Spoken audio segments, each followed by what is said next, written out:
Marius, ik grüße dich in den Namen des Herrn Jesus.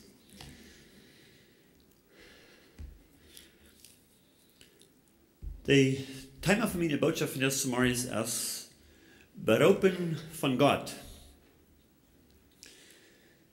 Mein Besorgnis ist, dass viele Menschen von dir sind sich nicht sicher, sind sich nicht klar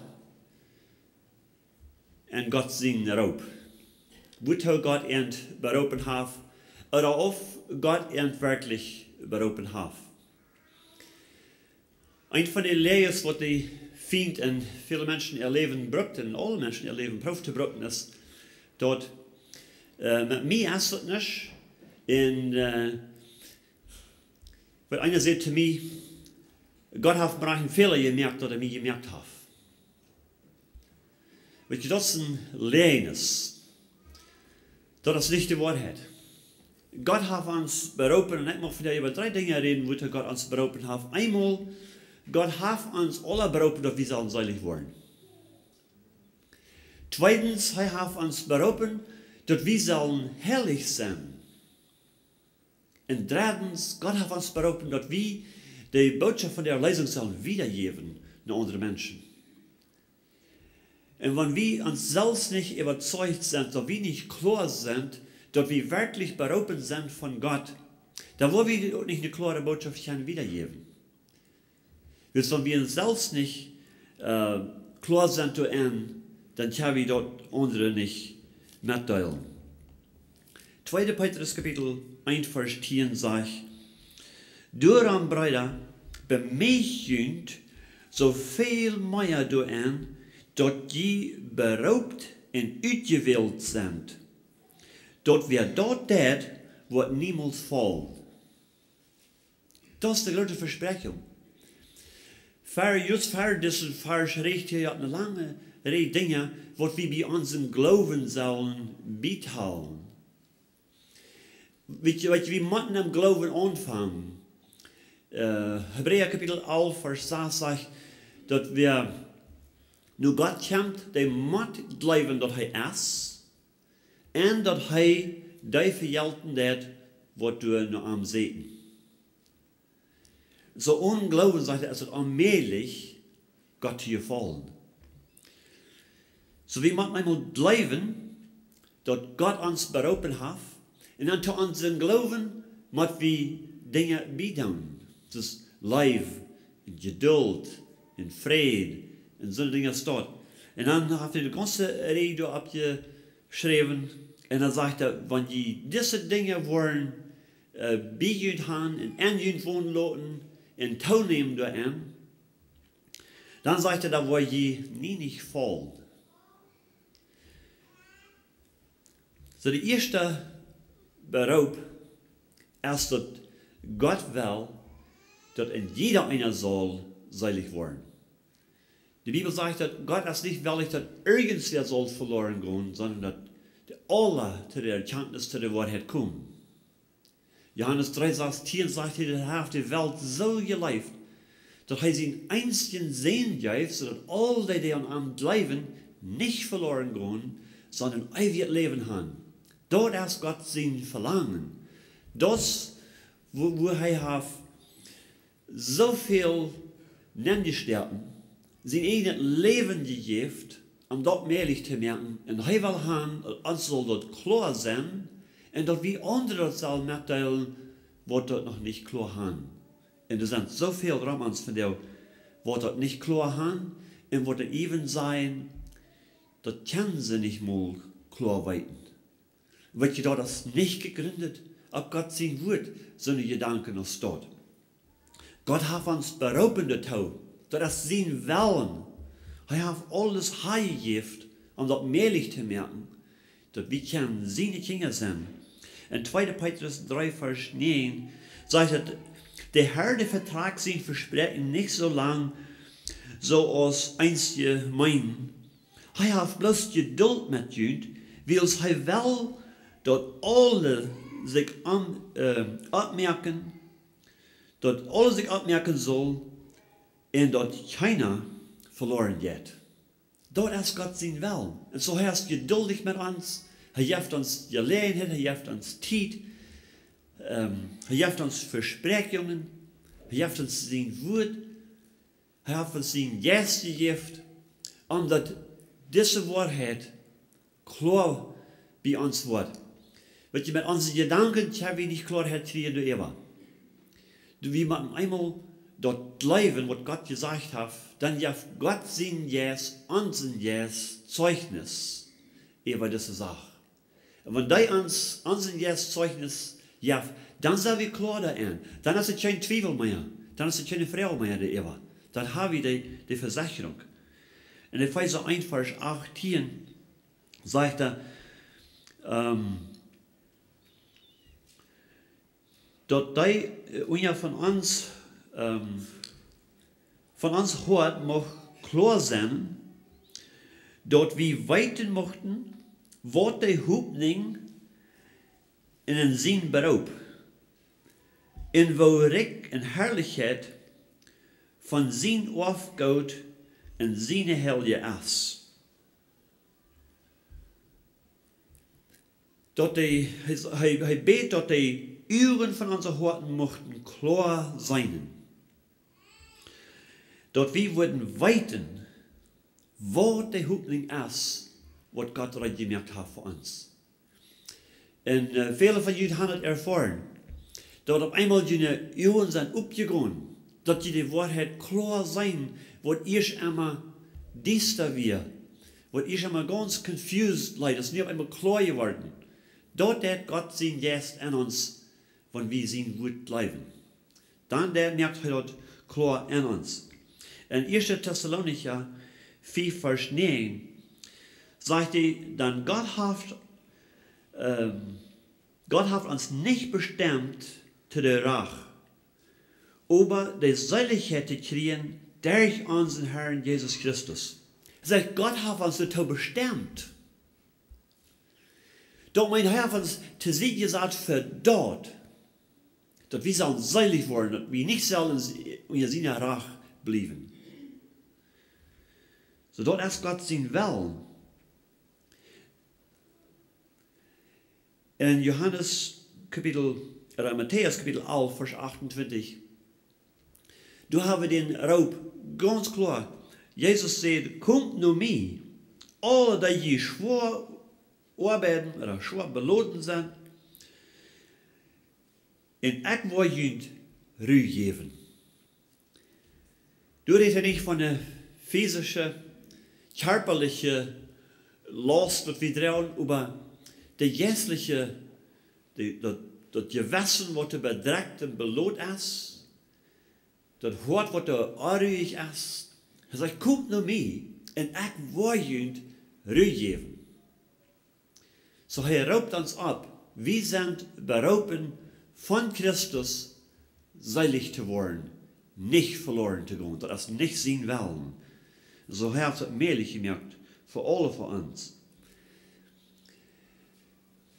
Die zweite Raub ist, dass wir sollen herrlich leben in Christus. Und weet je, das ist bloß möglich, in der Kraft von den Heiligen Geist, ein herrliches Leben zu leben. Wenn die Frucht wenn der Geist Gottes seine Frucht in uns Leben arbeiten wird, dann ist das wirklich. Wenn wir das in Fleisch proben zu tun, dort arbeitet bloß jeden an. Dort hat nicht das Resultat, was Gott sein Geist hat, wenn der das in uns arbeiten wird. Wenn wir das in Fleisch proben zu tun, das bringt bloß Schaden. Das bringt nicht Einigkeit, das bringt nicht Friede, das bringt nicht Friede, das bringt Spaltung, das bringt Uneinigkeit. Das arbeitet jeden an. Aber wenn Gott sein Geist dort in uns steht, dann wird Gott sein Willen erfüllt. Ich möchte lesen aus Epheser Kapitel 1, ich möchte mehrere Verse lesen, von Vers 3 bis 14. Und das ist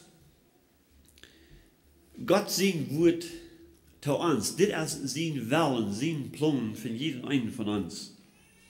Epheser Kapitel 1, En fang an van vers 3.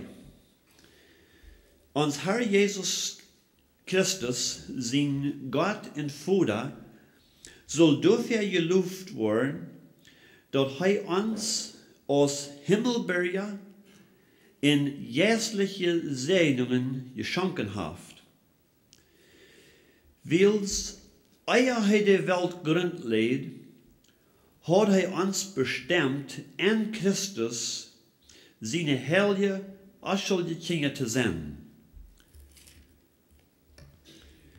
Wegen Gott zijn lief voor ons, hat hij dat zo eingerecht, dat hij ons door Jesus Christus aannemen wil als zijn ene kinderen.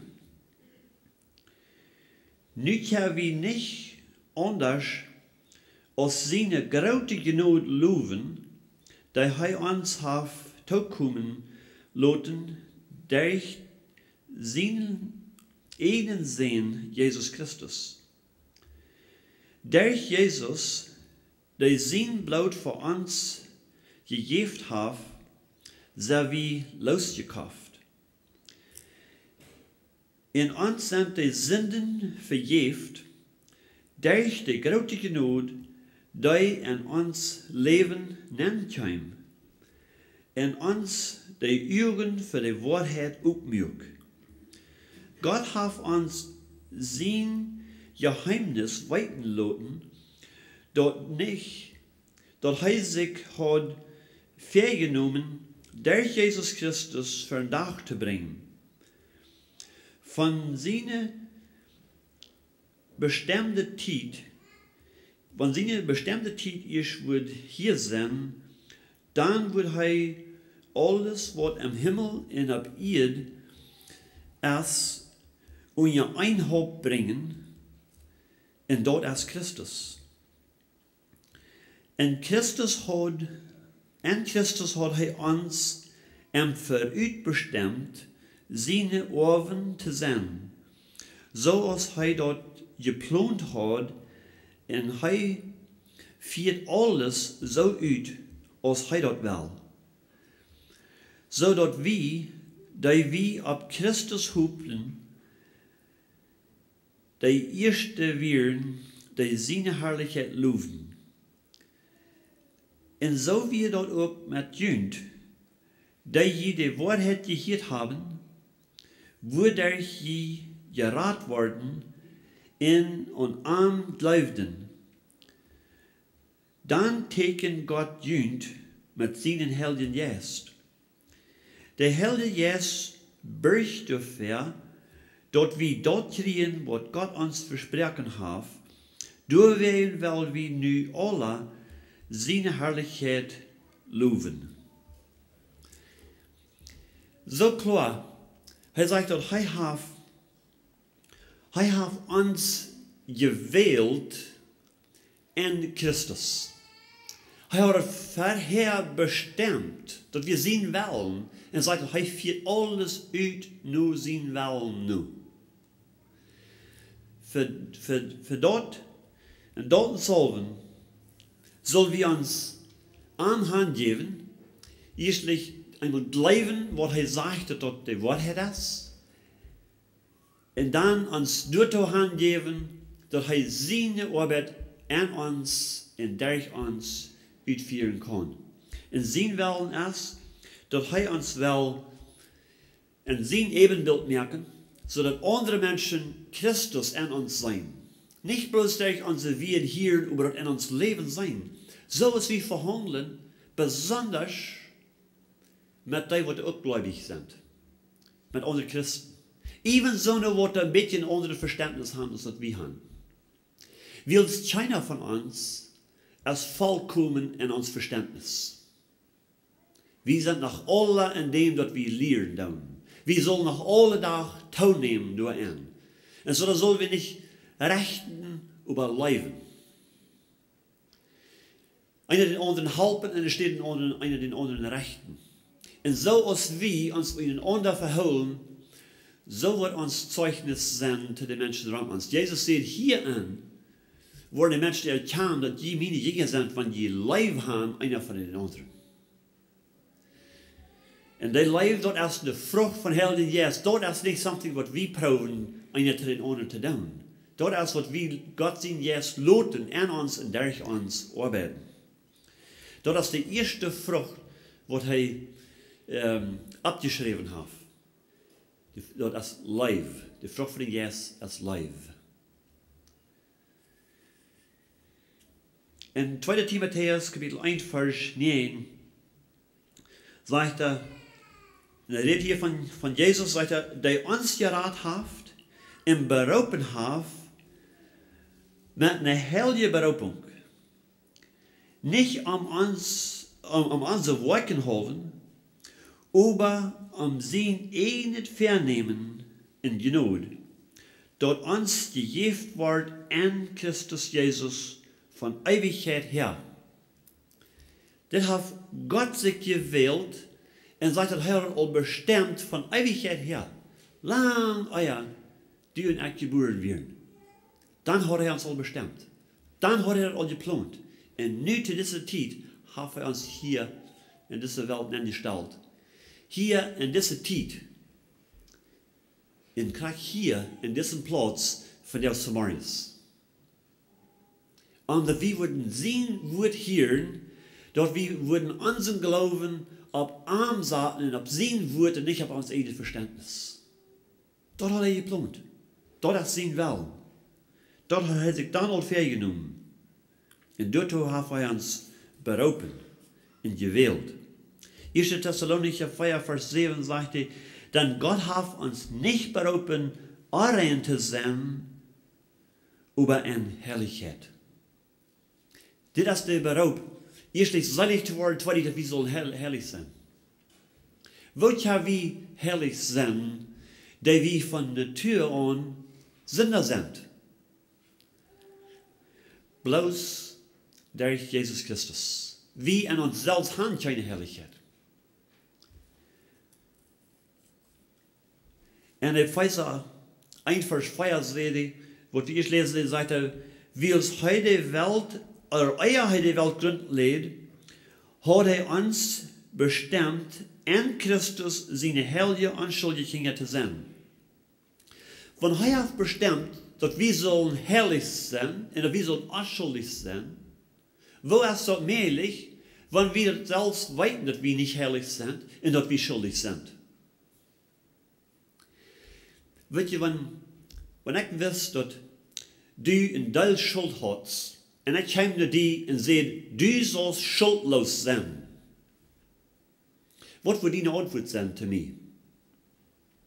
Dann betol meine Schuld. Ich kann nicht. Ich kann nicht, was ich praktisch betonen. Das ist was Gott getan hat. Er sagt, wir sollen auch schuldig sein. Weil wir sind aber schuldig. Wir haben eine Schuld, was wir nicht betonen können. Er nahm die Schuld ab sich. Und betonen, nicht ja wie schuldlos sein. Nicht ja wie frei sein. In Christus. Und Christ soll ja wie auch herrlich sein. Er hat uns gewählt, wir sollen herrlich sein. Aber wir sagen, wir sind aber unherrlich. Wo ja wir herrlich sein? Er gibt uns seine Herrlichkeit. Wir haben keine. Unser ist nicht angenehm für Gott. Uns ganz bastet, sagt der Prophet, dort soll es verlimmte Kadern für Gott. Das ist nicht angenehm. Und so das Einzige, was jährlich ist für Gott, ist seine Herrlichkeit. Kriegst du, als er unsere Schuld hat von uns genommen und uns unschuldig gemerkt, so hat er auch unsere Reinheit von uns genommen und hat uns herrlich gemerkt. Das müssen wir annehmen, das müssen wir glauben und dann dürfen wir danken. Und euer wir wirklich das glauben, wo wir nicht aufrichtig vom Herzen danken dürfen. Das hat er sich gewählt, das hat er bestimmt, all weit verüht. In Philipper 2, Vers 15 sagt er, so dass die rein und unschuldige Kinder von Gott seine Kinder, dass wir so leben, aus den nicht uitgezaten ist. Und ja in krammet en een verdrevet Volk in diese Welt, wo je als klare Lichter schien. Gott hat uns gewählt, dass wir, die wir verloren, die wir unherrlich und schuldig wären, dass wir sollen unschuldig werden, wir sollen herrlich werden, und dass wir sollen in diese verdrehte Welt als klare Lichter schienen. Weet je, wenn wir unsere eine Gerechtigkeit probieren abzustellen, dort wird immer weiter vom Tag kommen, dass das nicht aufrichtig ist. Bloß seine Gerechtigkeit ist eine wahre Gerechtigkeit. Und dort ist ein Geschenk von Gott. Das können wir uns nicht selbst utarbeiten. Das müssen wir einmal annehmen, dass wir selbst können nicht, aber er hat, das getan, er das als das anbieten. Und wir sollen das annehmen. Und an seine Herrlichkeit, seine Gnade, seine Barmherzigkeit loben und danken dafür. So hat er alle gekriegt dafür, für was er getan hat. In 1. Thessalonicher 4, Vers 23 sagt er, nu mag Gott, der Friedensgott selbst, jünd ganz und gar herrlich merken, und mag jünd jetzt in Seil, in Lief, taub ohne Fehler bewahrt worden, aber an den Tag, wann der Herr Jesus Christus kommen wird. Dort ist möglich. Was bei Menschen unmöglich ist, dort ist bei Gott möglich. Und bei uns ist dort möglich, uns zu reinigen, uns herrlich zu merken, uns seilig zu merken und uns zu bewahren, aber an dem Tag, wenn der Herr Jesus kommen wird. Das ist Gott sein Raub für jeden einen von uns. Und wenn wir dort willig sind, zu sie zu lassen, unsere eine Worte, unsere eine Dinge, was wir geprüft haben, und uns ganz Gott hingeben und uns auch anverloten, was er getan hat für uns, dann wird in uns eine große Dankbarkeit abstehen. Und das wird immer an. Dann wird wir ein klares Licht sein für die um uns, die du verbiestert und verdreht sind in dieser Welt. Dann können wir arm loben und preisen dafür. Dann wird somebody kommt und sagt, wer glaubst du dir zu sein, dass du herrlich bist oder du selig bist? Dann kann ich sagen, oh, das ist nicht wie ich sie. Das wer an mir wohnt. Das ist Christus, der für mich gestorben hat, der mich all gewählt hat, ehe die Welt grundlegend, dass ich soll selig werden, dass ich soll herrlich sein, in dieser Welt ein klares Licht sein. Das ist nicht ich, das ist Christus. Paulus sagt, ich lebe, aber nicht ich. Aber Christus lebt in mir. Und das Leben, das ich nu lebe, lebe ich im Glauben an den Herrn Jesus Christus. Sie das ist sein Leben in uns. Nicht wie proben uns bastet. Das trägt nicht auf. Gott hat uns gewählt,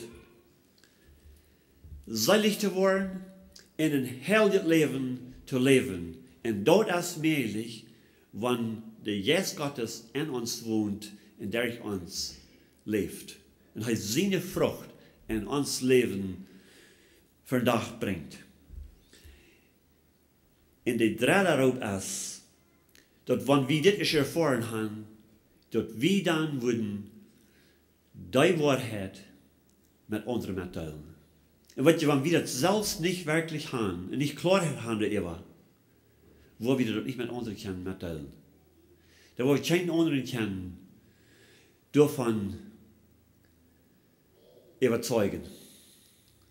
Weißt du, wenn du selbst krank bist, du eine Krankheit hast, und du brauchst Medizin zu verkeiten für so eine Krankheit als dort, und du das anderes anbieten, sie sollen diese Medizin für ihre Krankheit, und du selbst aber die selbe Krankheit hast, wollen die Medizin keiten? da würde ich sagen, wie es wieder das schafft.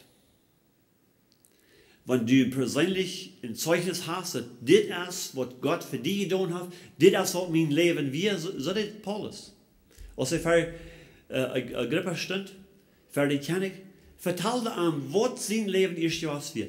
Wo er hat geprüft, dat Gesetz zu holen, wo er alles gesagt hat, dat Gesetz zu holen, in fram zu leben, in wo er hat uitgefangen, dat hij kart komen deed. Niet maar dat hij een beetje kart kwam, maar hij krijgt geen onarbeiden deed. Dat Jezus hem door dan bejenen deed op de weg en zei te hem, du des geen aanslaan. En dan geeft hij zich Christus aan en nu zegt hij, al die dingen, wat mij eerst wichtig werd, wo ik op buren deed, dat haal ik nu alle zo als garbage. Zodat ik Christus kan ganz verval umpacken.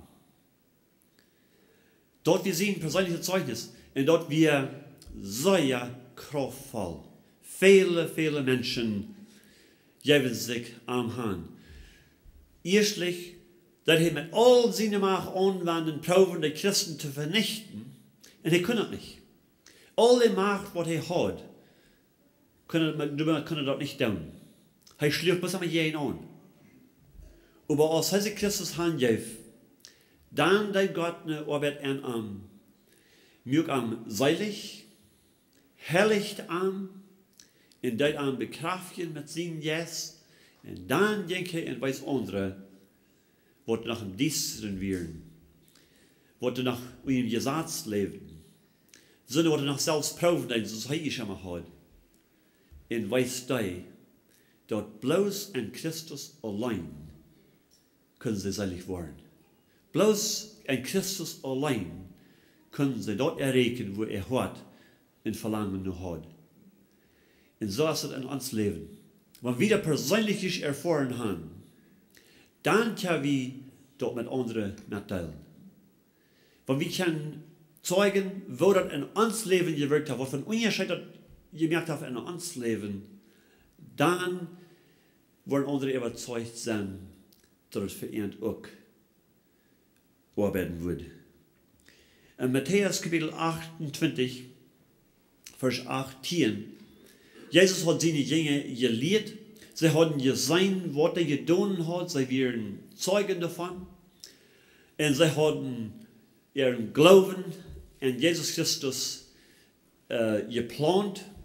En nu rust hij Jezus tegen im Himmel vor, geeft hij aan dit bevel, beroopt hij aan met diesen roop. Matthäus 28, Vers 18.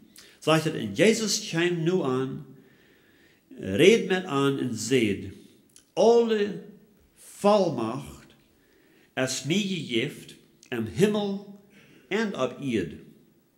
Nu gaat en merkt Jünger, merkt alle Nationen, en tauft an in den Vater en in den Seen en in den Helden Jes seinen Namen. En leert an alle beobachten, wat ik junt bevolen ha, en checkt, ik zie alle deel met junt, zolang als de wereld staat. Dit is zijn versprechen. Dit is zijn plan. Eerst wil hij dat aan ons doen en dan wil hij dat ons brokken, ten andere dat ook met delen. Ten andere dat deze waarheid brengen, zodat hij ook kan ten licht komen. Dit weer de laatste weer, de laatste bevel, de laatste beroep wat hij geeft, als hij treedt in de hemel voor. In 2 Korinther Kapitel 5, Vers 20 sagt het, door wezen wie nu Christus zijn Vertreter für diese Botschaft, zoals van Gott zelfs junt durch uns anreden würde, so prachen wir junt in Christus zijn steed, lot junt met Gott versijn. Nicht, proef junt bastet, proef een beetje dollar. Die sagt, lot junt met Gott versijn. Gott hat sie alle reingemerkt, zum uns versehen. Hij heeft ons beroepen, seilig te worden. Hij heeft ons beroepen, dat we zullen heilig zijn. Daarom heeft hij het ook recht dafür, dat we dat als een geschenk kriegen. Krijg zoals we de zeiligheid als een geschenk van God kriegen, zo krijgen we ook de heiligheid van hem. Zodat we heilig leven kunnen in deze wereld. En dan geeft hij ons ook de kracht, dat we dit werkelijk ervaren hebben in ons leven, dat we dat mitteilen kunnen met anderen, zodat anderen ook door daar gaan zum Licht komen. En dan 2 Thessalonicher 1, vers 11, en hier mag ik met sluiten. Zegt er, daarom beten we ook immer voor jullie, dat ons God jullie mag verdienstvol achten voor die beroeping. En dat hij alles gevallen in dat goudet en geloofsarbeid en kracht mag ervullen. Hier heeft hij ons te beroepen en Paulus beet hier voor de gelovigen dat God die beroeping in hen mag ervullen met zijn kracht. En wanneer zijn kracht in ons arbeidt, dan is dat möglich, wat bij ons onmöglich is. Wat je dat braucht, dat we ganz ons vertrouwen, ons geloven op God stellen, dat we ganz ons aanhand geven en zeggen, God, ik zie wellig, mijn weg, mijn verständnis, mijn weg te verlaten en die weg aan te nemen. Die bij dien woord te nemen wils, dien woord als waarheid. En hem geloven dat aannemen wils, ongeloven is het onmöglich, God te gevallen. Dan wordt hij ons wieder leiden in een verständnis, in de klaarheid, zijn jes, wat onze jes Zeugnis geven, dat we zijn Kinder zijn. Hij wordt ons wezen, den weg wat we gaan zullen, en hij wordt ons de kracht geven, een Zeugnis te zijn, voor andere mensen. Zodat nog vele kunnen ten geloven komen in deze tijd. Dat is God zijn willen. We nog te bidden. Vader im Himmel, im Namen Jesus Christus, der du raufkäm vom Himmel, der du unseren Platz annahm, in unser Steht gerecht stund, und du für unsere Sünden auf sich nahm und die betont mit vollen Preis. In den sie noemen, preis wir die, und loven deine Gnade, in deine grote barmherzigheid, in deine Leib, die du ewig alles ist, viel greater als wat wir begrijpen können, viel breiter und dieper und hecher, als wir jemals verstehen können. Herr, wir danken dir, dass du hast uns berufen und bestimmt, al ehe du die Welt grundleggen deed. Du hast nicht mit uns verhandelt, du nur aus unserer Sündenschuld dort verdient hat. Aber du hast nur deine Gnade, deine Barmherzigkeit, nur hast du mit uns verhandelt. Und dort ist dein Willen, dass wir sollen herrlich leben. Und Herr, du hast alles versorgt, alles gegeben, was wir brauchen, seilig zu leben und ein klares Licht zu sein in dieser Welt. Und die Botschaft wiederzugeben, nicht bloß mit unseren Wehen, aber mit unseren Worten, mit uns Leben, sodass noch viele können zu der Erkenntnis, zu der Wahrheit kommen. Herr, help uns, dass wir diesen Beruf, was du auf uns Leben hast, ernst nehmen. Dass wir würden uitforschen in dein Wort. Dass wir würden unsere eine Weg willig sein zu verlaten und deine Weg festzuhalten. Auf deine Weg zu bauen. Dann wird sich auf die verlaten, wo es nie nicht zu schauen wollen. Dort versprachst du in dein Wort und du dank wir dir für. Herr, help uns, dass wir würden wachsen und Ton nehmen in diese Erkenntnis, in diesen Glauben, was in dein Wort gegründet ist. Nur dein Willen und nur dein Plan nu. Dit beten wir in Jesus' Namen. Amen.